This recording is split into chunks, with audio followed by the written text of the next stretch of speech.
ছেলেটিকে দেখতে গিয়েছিলাম। আমরা ছেলের জন্য কিছু খাবার নিয়ে গিয়েছিলাম, আমি 3 ভাই এবং আমার সাথে আরো 2 জন ছিল, শাকিল এবং সোহাগ।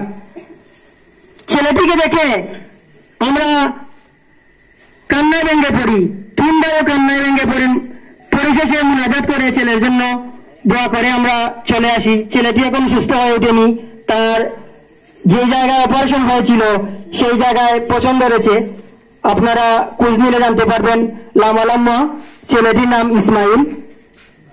সম্মানিত উপস্থিতি, আপনারা জানেন আমরা তুহিন চৌধুরী ভাই উনার আত্মীয় স্বজন এবং বন্ধু বান্ধবের মাধ্যমে, মানব সেবা সংগঠনের মাধ্যমে অনেক অসুস্থ মানুষের চিকিৎসা সেবা করে যাচ্ছেন, হুইল চেয়ার বিতরণ করে যাচ্ছেন, যারা পানির সমস্যায় ভুগছে তাদেরকে টিউবওয়েল বিতরণ করে যাচ্ছেন এবং খাদ্য সামগ্রী বিতরণ করে যাচ্ছেন। এবং এও জানেন তুহিন চৌধুরী ভাই কালাপুর ইউনিয়নে নয়, বাইরে অনেক ছেলেদের লেখাপড়ার খরচ চালিয়ে যাচ্ছেন। আলহামদুলিল্লাহ, আপনারা হয়তো জানেন অনেক চিকিৎসা বাবদ যারা অসুস্থ, টাকার অভাবে চিকিৎসা করতে পারছে না, তুহিন ভাই টাকা কানেকশন করে চিকিৎসা করাচ্ছেন। আলহামদুলিল্লাহ। আবার আরেকটি কথা আপনাদেরকে বলছি, তুহিন চৌধুরীর সাথে তুহিন চৌধুরী ছোট ছোট ছেলেদের নিয়ে কাজ করছে। এইটা অনেকে জানেন জনমনে যে ফাতলা বন্তরে লেখা কাম করে।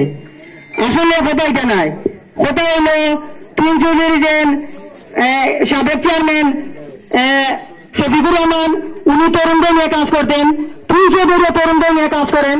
এর একটি কারণ আপনারা জানেন, আমরা যারা কিন্তু তরুণ যারা আছে তারা তুহিন চৌধুরী কল পাওয়া মাত্রই দৌড় দিয়ে আমরা অসুস্থ যারা আছে তাদের সেবা করে যাচ্ছি, যারা যেই বিপদে আছে আমরা বিপদে যাচ্ছি। কিন্তু তুহিন চৌধুরীর এই যুবকদের নিয়ে কাজ করার প্রবণতা এইটাই বলে দেয়, তুহিন চৌধুরী চেয়ারম্যান হলে কালাপুর ইউনিয়নে কাজ হবে, কালাপুর ইউনিয়নে বেকারত্ব থাকবে না, কালাপুর ইউনিয়নে কেউ চিকিৎসার অভাবে মারা যাবে না, কেউ খাদ্যের অভাবে মারা যাবে না, কালাপুর ইউনিয়নে চুরি চিন্তা যাবে না, চুরি ডাকাতি হবে না, তরুণদের নিয়ে অ্যাকশন হবে ইনশাল্লাহ।